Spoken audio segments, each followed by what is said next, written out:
$1, shouts the giant cowboy as the trembling girl with a burlap sack over her head stands trembling on the auction block, her educated voice whispering a refined "thank you" that stops him cold. The crowd sneers at what they see as damaged goods, assuming she'll vanish into the mountain wilderness to live out her days in shameful silence. But the cowboy recognizes something extraordinary beneath that coarse fabric, a brilliant mind that powerful men have tried to destroy. In his isolated mountain community, people are dying from preventable diseases while she possesses the very skills that could save them. Yet practicing her forbidden profession means certain death if discovered, and staying hidden means watching innocents perish. Will they risk everything to serve others, or will fear condemn them both to live as shadows of who they truly are? Before we continue, comment where you are tuning in from. Perhaps we will publish a story there. The basement of Copper Ridge's jailhouse reeked of mold and despair. Amelia Foster sat in the corner of her cramped cell, her hands folded in her lap. 3 months of imprisonment had worn her down, but her spine remained straight. The burlap sack beside her would soon cover her head when they dragged her to the auction block. Sheriff Doyle descended the creaking stairs, his keys jangling with each reluctant step. He avoided her eyes as he unlocked the cell door. "Time to go," he muttered. Amelia stood without protest. She had learned that resistance only made things worse. The sheriff placed the rough sack over her head, and the world disappeared into scratchy darkness. The crowd's jeers hit her before the sunlight did. Even through the burlap, she could feel their hostile stares burning into her skin. Someone spat near her feet. Another voice called her a danger to decent folk. The auctioneer's voice boomed across the dusty main street. "We got ourselves a criminal here. Territorial authorities want her gone. Who'll take her off our hands?" Silence stretched like a taut rope. Amelia's heart hammered against her ribs. No one wanted damaged goods. No one wanted a woman they believed had killed an innocent patient. "Come now, someone's got to bid." More silence. A dog barked in the distance. A wagon creaked past. Then came the sound of boots on wooden planks. Heavy, deliberate steps climbing onto the auction platform. The crowd murmured with curiosity. $1, a deep voice announced. Gasps rippled through the gathering. Amelia felt the platform shake as someone large stepped closer. The auctioneer cleared his throat. "Going once for $1, going twice. Sold to the gentleman." Papers rustled. A pen scratched across parchment. The legal transfer took less than 5 minutes. "You bought yourself a heap of trouble, Cole," someone called from the crowd. "That woman's poison," another voice added. The giant man said nothing. His hand touched Amelia's elbow with surprising gentleness. "Can you walk?" he asked quietly. She nodded beneath the sack. They descended from the platform together, leaving the disappointed crowd behind. The walk to his wagon felt endless. Every step took them past more whispers and pointed fingers. Amelia kept her head down and concentrated on not stumbling. The wagon seat creaked as they both climbed up. Leather reins snapped, and the horses began moving. Copper Ridge slowly fell away behind them. After several minutes of silence, Amelia spoke. "Thank you." The words came out refined and educated. Nothing like what anyone expected from a supposed criminal. Jedediah Cole nearly dropped the reins. That voice belonged in a drawing room, not on an auction block. He glanced sideways at the sacked figure beside him. "What's your name?" he asked. "Amelia." She paused. Amelia Foster. They rode in silence as the road climbed into pine-covered mountains. The air grew thinner and cleaner. Civilization disappeared behind curtains of evergreen. When one of his horses began favoring its left front hoof, Jedediah pulled the wagon to a stop. He climbed down to examine the animal. "May I look?" Amelia asked. Something in her tone made him step back. She slipped from the wagon seat and approached the horse with confident movements. Her hands moved expertly along the animal's leg, probing and testing despite her covered head. "Stone bruise," she diagnosed. "Not serious, but he needs rest. Do you have any willow bark?" Jedediah stared at her. How do you know that? I know many things. She found his medicine kit in the wagon bed and mixed a simple poultice without hesitation. Her movements were precise and practiced. This was no ordinary criminal. The sun was setting by the time they reached his cabin. Orange light filtered through the pine branches, casting long shadows across the clearing. Smoke curled from the stone chimney. Inside, oil lamps cast warm circles of light across rough wooden walls. Jedediah had built the place with his own hands, and it showed. Everything was sturdy and practical, but comfortable. You can remove that if you want, he said, nodding toward her covered head. Amelia hesitated. Not yet. She sat at his kitchen table, her hands visible below the sack's edge. They were small but steady, with long fingers that spoke of delicate work. Why did you bid on me? She asked. Jedediah poured coffee into 2 tin cups. Seemed like the right thing to do. People will say you're a fool. People say lots of things. She accepted the coffee gratefully. Steam rose around the sack's rough edges. I need to tell you something, she said finally. I'm not what they think I am. What are you then? Amelia was quiet for a long moment.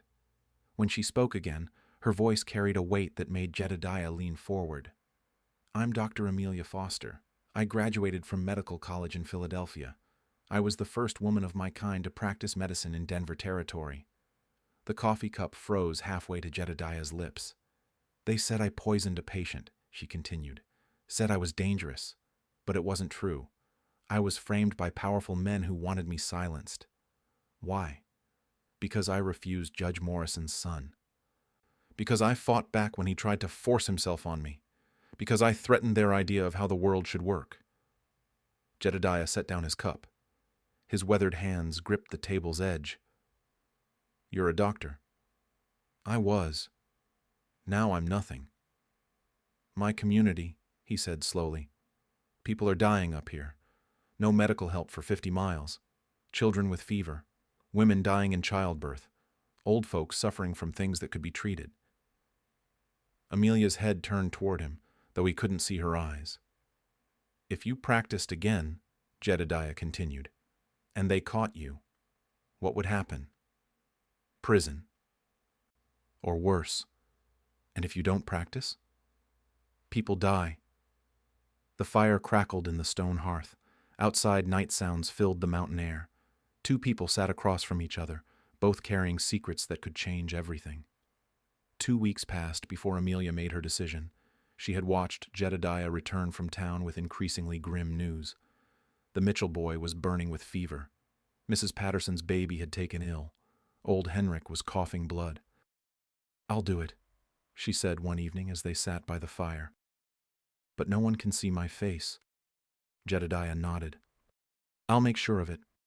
They worked out a system that very night. Patients would come to the back room of the cabin. A heavy curtain would separate Amelia from her visitors. Jedediah would act as her hands when needed, following her precise instructions. The first patient arrived 3 days later. Tommy Mitchell, age 7, barely conscious in his father's arms.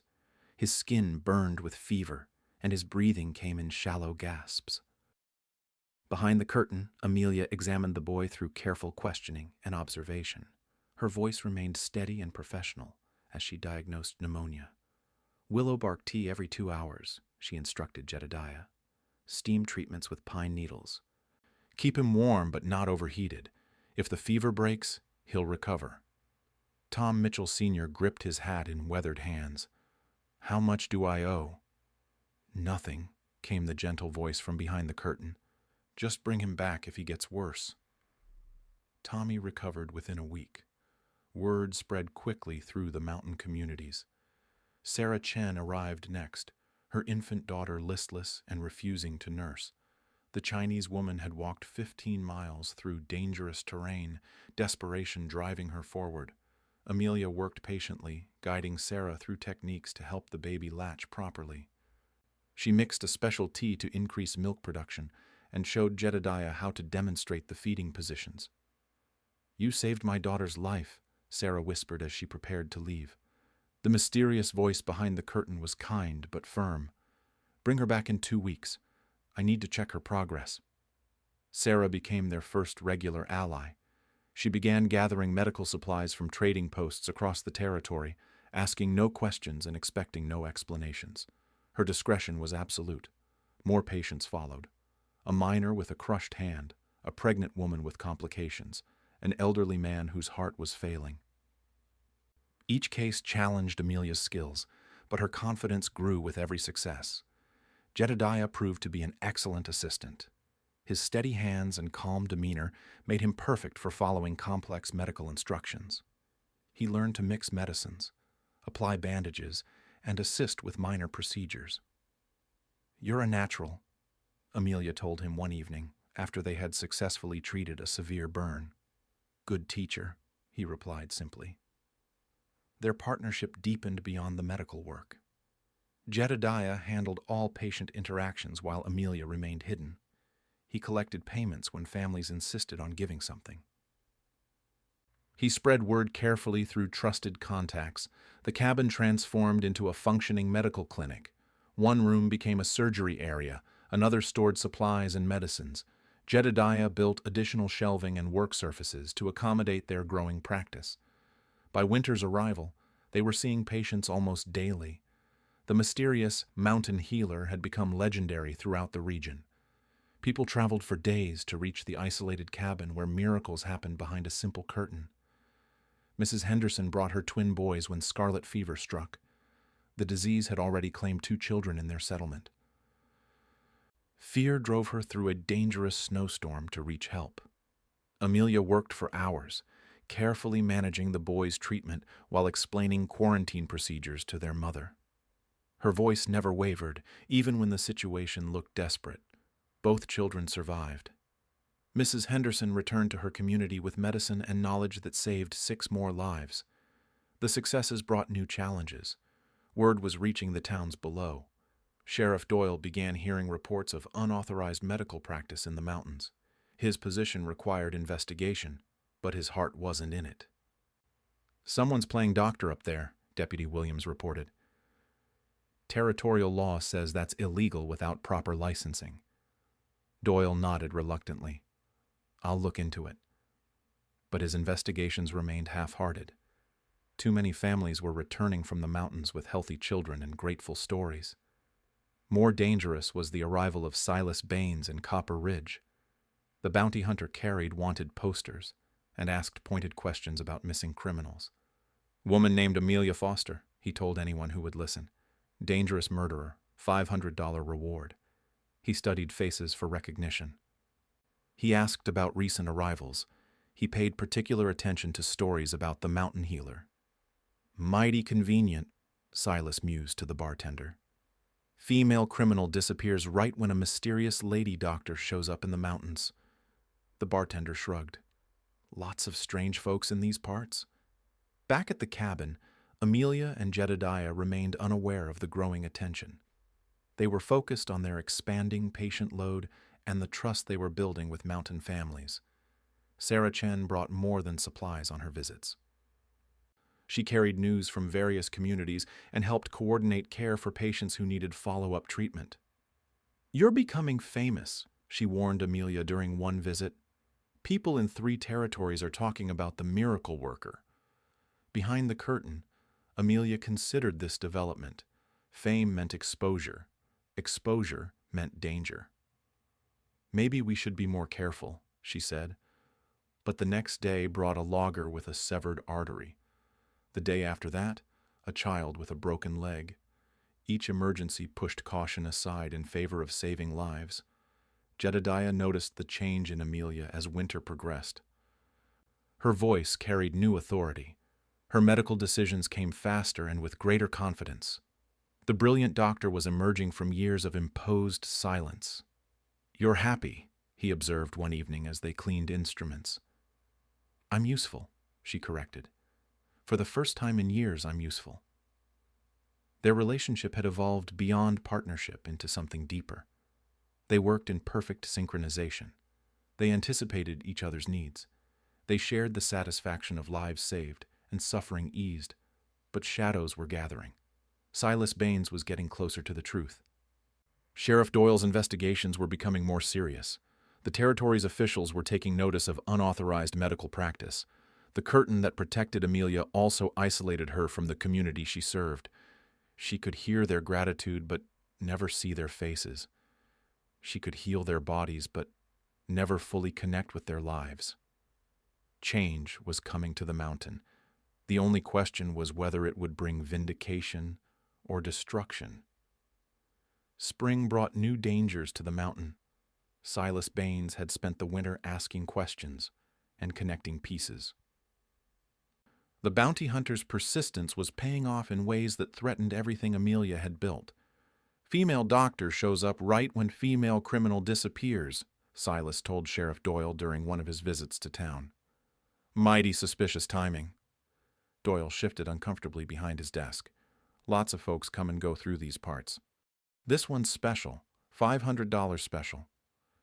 The sheriff had seen too many grateful families returning from the mountains to embrace Silas's theory. But territorial pressure was mounting. Officials in Denver were asking pointed questions about unauthorized medical practice. "I'll ride up there next week," Doyle promised, without enthusiasm. At the cabin, Amelia sensed the changing atmosphere. Patients arrived more nervous than before. They looked over their shoulders and spoke in hushed tones about strangers asking questions in town. Sarah Chen brought the most troubling news during her weekly supply run. "Bounty hunter's been showing my picture around, old one from Denver newspaper." Amelia's hands stilled over the medicines she was organizing. "What kind of questions?" "About female doctors, about anyone matching your description, about the mountain healer." Jedediah entered the room as Sarah spoke. His face darkened at her words. "Time to be more careful," he said firmly. They implemented new security measures immediately. Patients now came only at night. Sarah acted as a lookout during treatments. They established escape routes and hiding places throughout the cabin. But the medical emergencies continued regardless of danger. Mrs. Patterson went into difficult labor during a spring storm. Her husband arrived at the cabin desperate and terrified. "Baby's coming wrong," he gasped. "Midwife says both might die." Amelia didn't hesitate. She guided Jedediah through the complex process of assisting a breech delivery. Her calm voice behind the curtain coached him through each critical step. Mother and baby survived, but the lengthy procedure required more exposure than ever before. Lamplight had flickered against the curtain for hours. Voices had carried through the thin walls. 2 days later, Silas appeared at Tom Mitchell's door asking about unusual activity in the mountains. "Heard there was some commotion at the Patterson place," he said casually. Tom's face remained neutral. "Spring storms cause all kinds of commotion. Storms don't deliver babies." "Don't know what you're talking about." Silas smiled coldly but got no more information. The mountain families had closed ranks around their mysterious healer. Sheriff Doyle made his promised visit the following week. He rode up to Jedediah's cabin with obvious reluctance, duty warring with conscience. "Heard you might have someone practicing medicine without a license," he said. Jedediah stood in his doorway, blocking the view inside. "Just me here, Sheriff. Mind if I look around?" "Got a warrant?" Doyle sighed.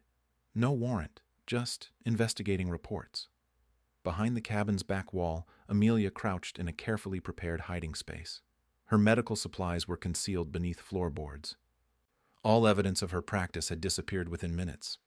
"Reports can be wrong," Jedediah said mildly. The sheriff spent 20 minutes searching but found nothing suspicious. Amelia's hiding place held perfectly. Her supplies remained undetected. "Tell whoever's helping folks up here to be careful," Doyle said as he prepared to leave. "Territorial officials don't appreciate unauthorized medicine." "I'll keep that in mind." But the close call shook everyone's confidence. Several regular patients stopped coming. Others arrived more frightened than before. "Maybe we should quit for a while," Jedediah suggested that evening. Amelia emerged from her hiding space dusty and exhausted. "People will die without medical care. People will die if you're caught." She cleaned dirt from her clothes with sharp, angry movements. "I won't hide while children suffer." Their first real argument erupted that night. Jedediah wanted her to suspend the practice until danger passed. Amelia refused to abandon patients who depended on her. "You're being reckless," he said. "I'm being a doctor. Dead doctors help no one." The words hung between them like a challenge. Both recognized the truth in what the other said, but neither would bend. The argument was interrupted by frantic pounding on the door. Henrik Johnson stood outside, supporting his collapsed son. "Please," the old man begged. "Boy can't breathe." Amelia took one look at the situation and made her choice. The young man was having a severe allergic reaction, his throat swelling shut. Minutes mattered more than safety. She worked frantically behind the curtain, guiding Jedediah through an emergency treatment that saved the boy's life. Her medical training trumped all other considerations. As the Johnson family left with profound gratitude, Amelia and Jedediah looked at each other across the room. "I can't stop," she said quietly. "I know. Will you keep helping me?" Jedediah studied her face, seeing determination that reminded him why he had bid on her in the first place. Until the end. Their partnership strengthened through the crisis. They developed better security procedures and more efficient treatment methods. The danger had forced them to become more skilled at their deception. But Silas Baines was getting closer to the truth. He had started questioning patients directly, following tracks in the mountain snow and piecing together patterns of behavior. Sarah Chen reported his growing accuracy during her next visit. "He knows someone's here. He knows it's a woman. He's starting to suspect it's the one he's hunting."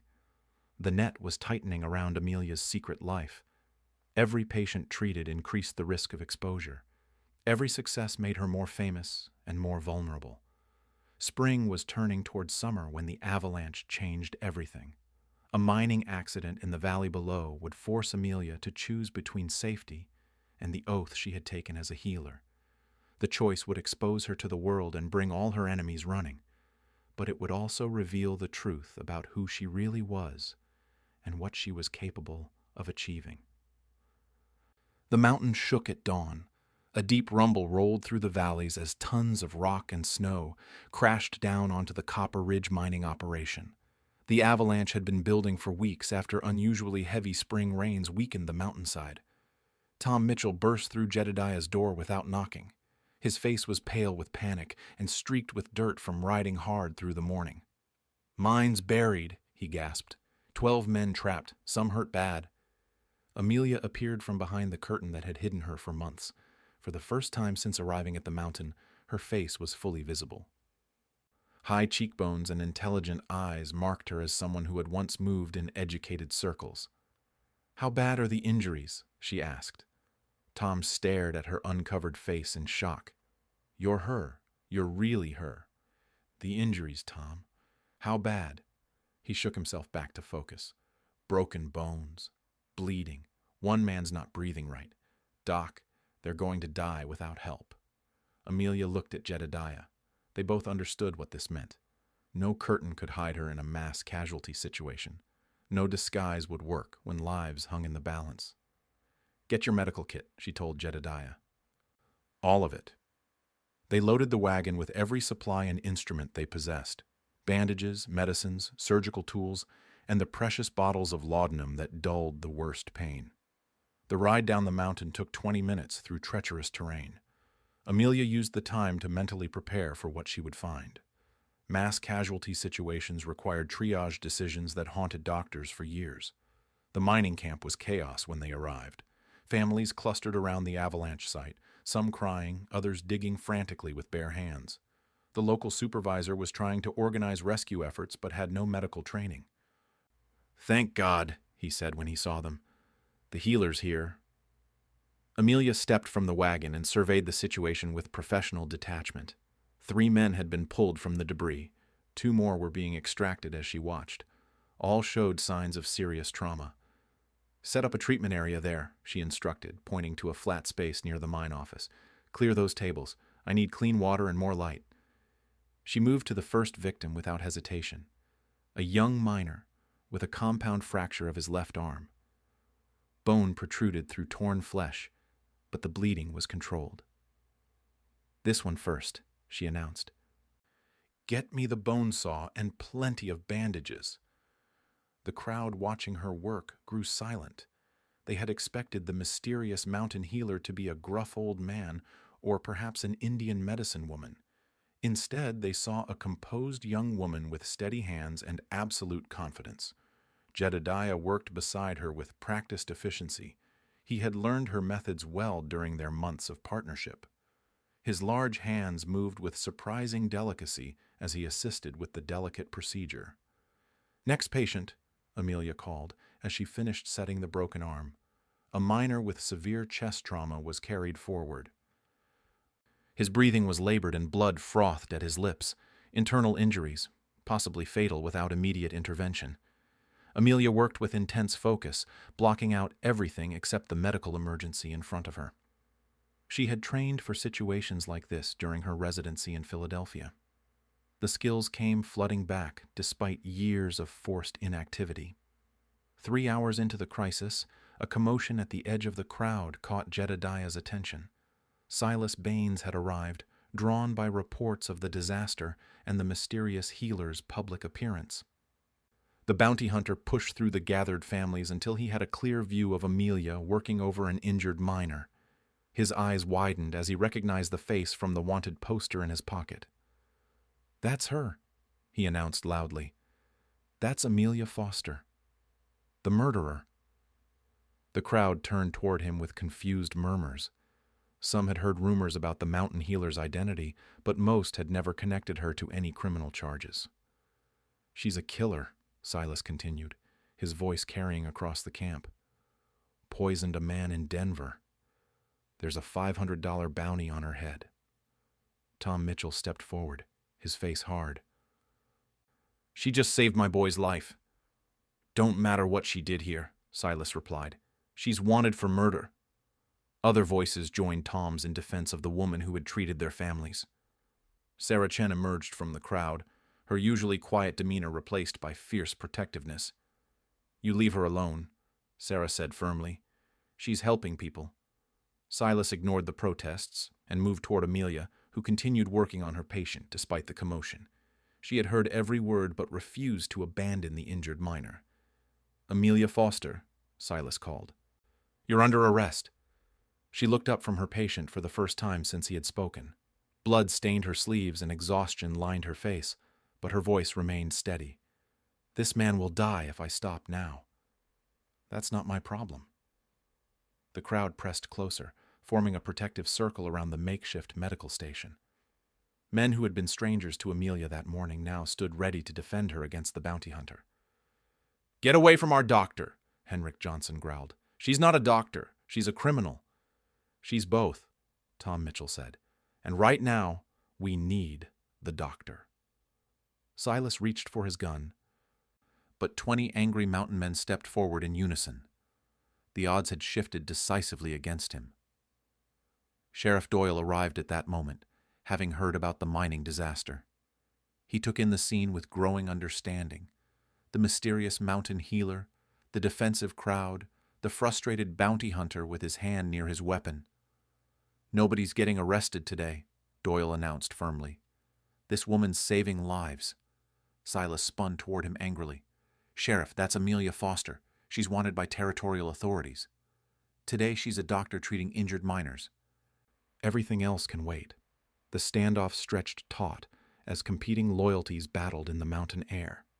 The tension held for several heartbeats. Then Sarah Chen stepped forward with a folded paper clutched in her weathered hands. "I've been carrying this for 2 months," she announced, waiting for the right time.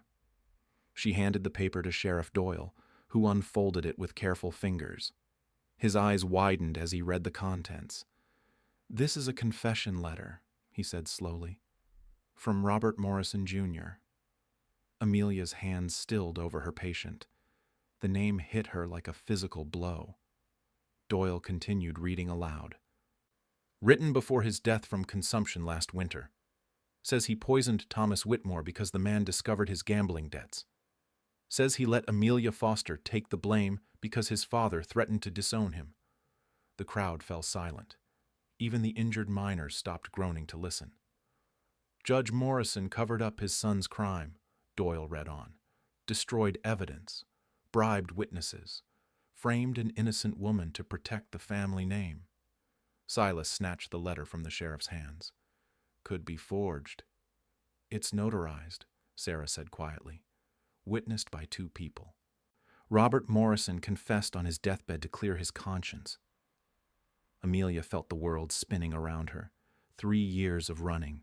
3 years of hiding. 3 years of believing herself a murderer in the eyes of the law. Where did you get this? She whispered.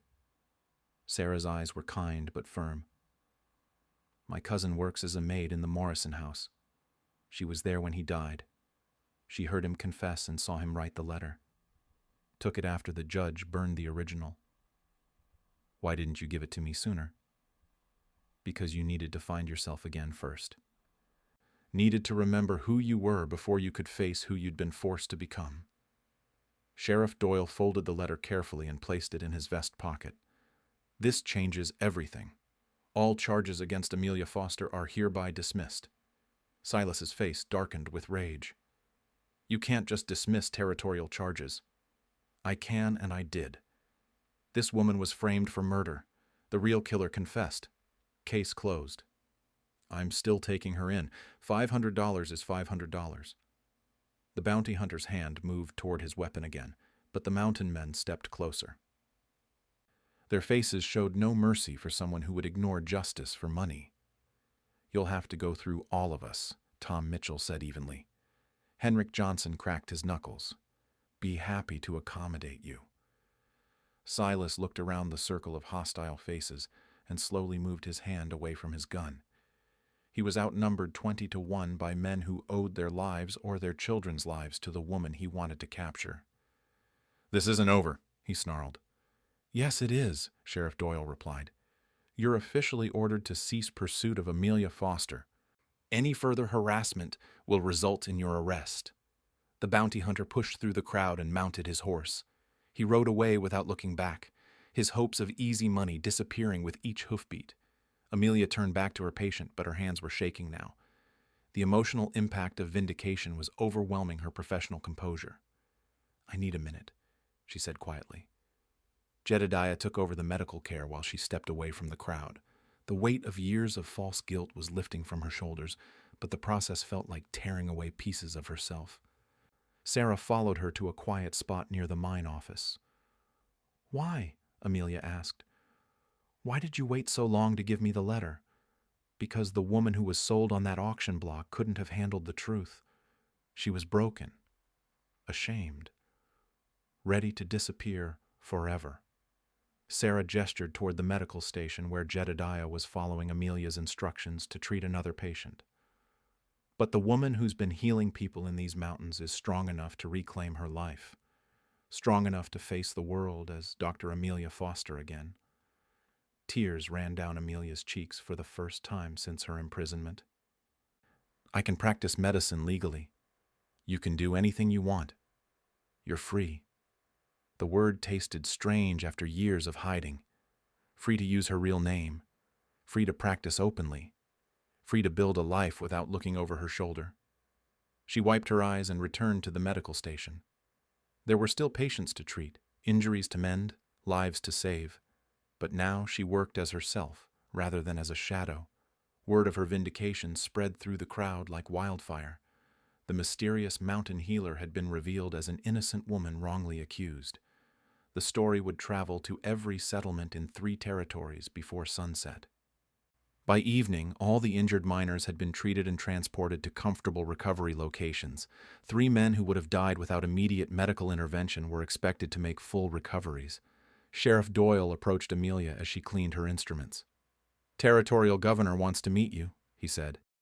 Seems words reached Denver about the first legal female doctor in Colorado Territory. Amelia looked up from her work. Legal? Your medical license was never officially revoked, just suspended pending investigation. Investigation's over. You're officially Dr. Amelia Foster again. She sat down heavily on a wooden crate, overwhelmed by the rapid changes in her circumstances. This morning she had been a criminal in hiding. Tonight she was a respected physician with official recognition. Jedediah joined them, his shirt stained with blood from the day's emergency work. "What happens now?" he asked. Amelia looked around at the families who had defended her, the sheriff who had protected her, and the man who had saved her from the auction block. "Now we build something permanent," she said. "A real clinic. A place where anyone can get medical care regardless of who they are or where they come from." Tom Mitchell overheard and grinned. These mountains could use a real doctor. Then these mountains will have one. The sun was setting behind the peaks, painting the sky in shades of orange and gold.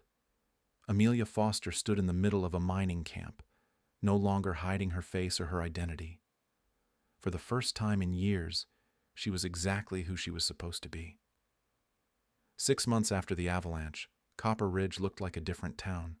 The wooden sign at the main entrance now read, "Home of Dr. Amelia Foster, first licensed female physician in Colorado Territory." Visitors came from hundreds of miles away seeking the legendary doctor who had risen from disgrace to become a symbol of justice. The old mining office had been transformed into a proper medical clinic. Clean white walls replaced rough wooden planks. Glass cabinets held organized supplies and instruments. A waiting area with comfortable chairs welcomed patients from across the territory. Amelia stood in her clinic's main room, reviewing patient files with the same methodical precision she had once hidden behind curtains. Her reputation had spread far beyond the mountain communities. Families traveled for weeks to receive treatment from the doctor who had defeated false accusations and corrupt judges. The territorial governor had personally restored her medical credentials during a ceremony in Denver. Newspaper reporters from 3 states had covered the story of the wrongfully accused physician who continued healing people even while branded a criminal.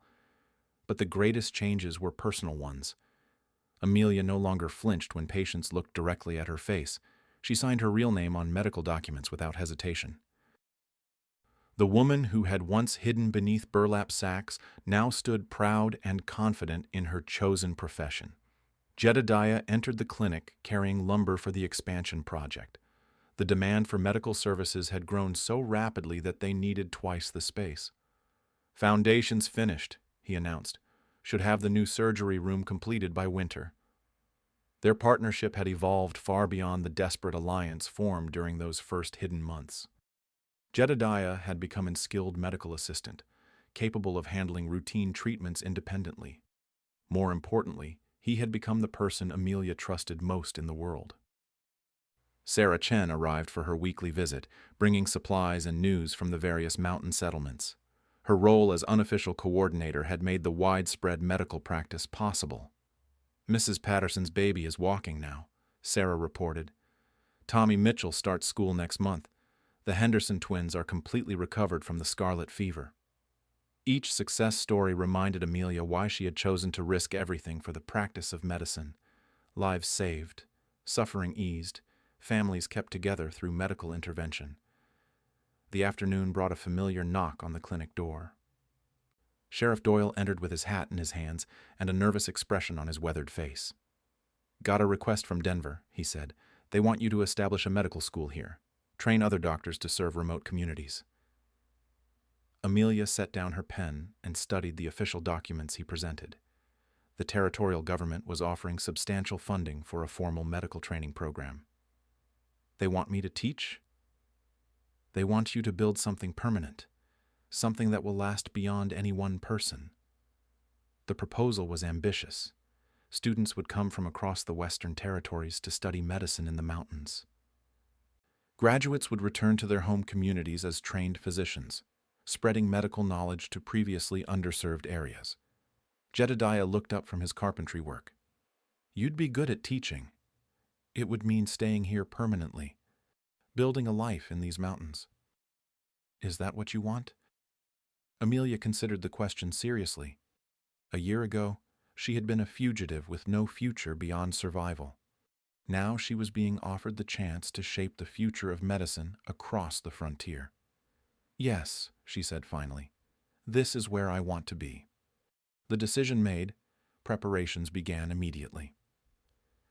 The clinic expansion would include classroom space and dormitory facilities for students. Sarah coordinated with communities across the territory to identify promising candidates for medical training. Word of the upcoming medical school attracted attention from established physicians in Denver and Colorado Springs. Some supported the innovative approach to frontier medicine. Others questioned whether proper medical education could occur in such remote circumstances. Dr. Harrison Mills arrived from Denver to assess the proposed program. He was a distinguished physician with considerable influence over territorial medical policies. Amelia welcomed him into her clinic with professional courtesy but underlying tension. Men like Mills had once dismissed her as unsuitable for medical practice. Now she needed his endorsement to make her school a reality. Mills spent 3 days observing Amelia's work. He watched her perform complex surgeries with primitive equipment. He saw her teach mountain families about hygiene and disease prevention. He witnessed the profound respect and trust she commanded throughout the region. "Your methods are unconventional," he admitted on his final day. "Frontier medicine requires adaptation. But your results are undeniable. I'll recommend full approval for your medical school." The endorsement cleared the final bureaucratic obstacles. Construction began on the expanded facility that would serve as both clinic and educational institution. As autumn arrived, Amelia found herself planning a future she had never dared imagine. The medical school would open the following spring with its first class of 12 students. Applications had arrived from across the Western Territories. One evening, as they worked together organizing the new classroom space, Jedediah set down his tools and faced Amelia directly. "Marry me," he said simply. She looked up from the medical textbook she was arranging. "Is that a question or a statement?" "It's whatever you want it to be." Their relationship had grown gradually from desperate partnership to deep affection to something approaching love. But they had never discussed marriage formally. "Yes," she said without hesitation. The wedding took place on the first anniversary of the avalanche that had changed everything. The ceremony was held in the clinic's main room, surrounded by the medical equipment that represented Amelia's reclaimed identity. She wore a white dress sewn by the women of Copper Ridge. But her veil was special. The original burlap sack that had once hidden her shame had been transformed into delicate lace, embroidered with wildflowers by grateful patients. Tom Mitchell's wife had spent months creating the symbolic transformation. What had once represented bondage and disgrace now crowned a woman who had reclaimed her life and chosen her future. Sheriff Doyle performed the ceremony in his capacity as territorial official. Sarah Chen served as maid of honor. The congregation included every family Amelia had treated during her months of secret practice. The vows they exchanged were simple but profound. Jedediah promised to support Amelia's medical calling and the school they would build together. Amelia promised to share her life with the man who had seen her worth when the world saw only damaged goods. As they kissed to seal their marriage, sunlight streamed through the clinic windows and illuminated the waiting room where tomorrow's patients would seek healing. The medical school opened 6 months later with students eager to learn from the legendary Dr. Foster. The first graduation ceremony produced 12 new physicians who dispersed across the frontier to serve communities that had never seen trained medical care. Years passed. The school's reputation grew. Hundreds of doctors trained in the Colorado mountains carried Amelia's methods and principles throughout the expanding territories. The woman who had once stood on an auction block with a sack over her head became one of the most respected medical educators in the American West. Her story inspired countless others who faced seemingly impossible circumstances. But perhaps the most important transformation was the simplest one. Amelia Foster had learned to see herself as the world now saw her, not as someone marked by false accusations and past trauma, but as a healer, teacher, and pioneer who had turned suffering into service. The sack that had once hidden her face now hung framed in the medical school's main hall. A plaque beneath it read, "From shame to honor, from hiding to healing, from silence to service, the journey of Dr. Amelia Foster."